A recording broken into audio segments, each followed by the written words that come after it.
Hello class. We had question 1 for the quiz, and the question is, a geosynchronous satellite is a satellite that always stays above the same location on the Earth. The mass of the Earth is 6.0 e to the 24 kilograms, and the radius, what is the radius of the orbit of a geosynchronous satellite around the Earth? So we're trying to find the radius, which is the distance from the center of the Earth to the satellite. There's the Earth and the satellite, and there's the radians per second, the force of gravity between the satellite and the Earth, the radius is the distance, and the velocity at which the satellite's traveling. So we're given the mass of the Earth here, and we know another given is the G value, which is 6.67 e to the negative 11 newtons meters squared over kilograms, and our time is going to be 1 day, which we'll convert that to seconds later. Yep, that's the setup. Thank you, Zachery.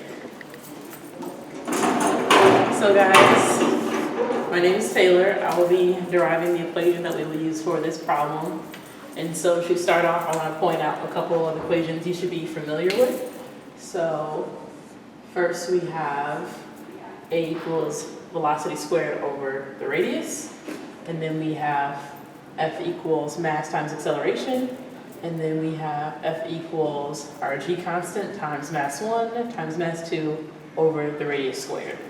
And so I want you guys to notice how these two are basically the same. And so first we're going to set these two equal to each other. So we have G times M1 times M2 over R squared is equal to M over M times A. And so we're first going to divide over the M over here. And so we're going to move this, so it'll basically look something like this. So we have M divided by M to cancel these out. And then we have G times M1 times M2 over R squared divided by M. And then we're going to cancel these out. So now we are left with G times M1 over R squared is equal to acceleration. And so now we can plug this equation into here. So now we have G times M1 over R squared is equal to V squared over R. And so we're going to get rid of this R, and we're going to put it over here so that these cancel. So now we have G times M over R equals V squared. So now we have G times M over R is equal to 2 pi R squared over T. And so I hope you guys notice that this is basically distance over time, which is what velocity is.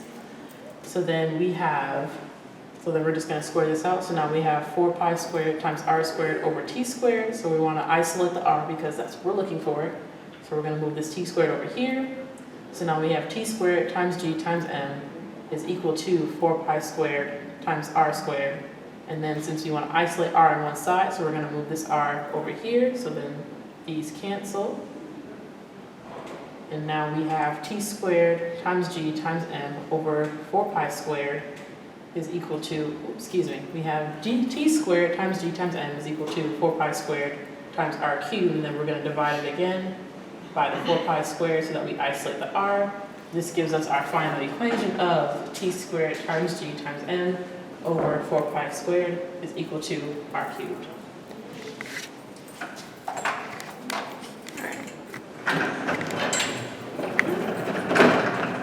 Hi, my name is Sarah. I'll be finishing out the equation today.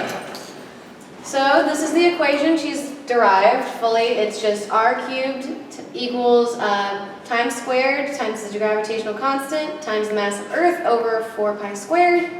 And then to get this T, this time value, we just know that our revolution is 1 day. So that's 24 hours. And then we just use proportions to find out that is 8,600 and 400 seconds. And then from there, it's pretty much just plug and chug. So you enter in your time, your gravitational constant, your mass of Earth over 4 pi squared, and you plug it into a calculator, and you end up with a radius of this big long number.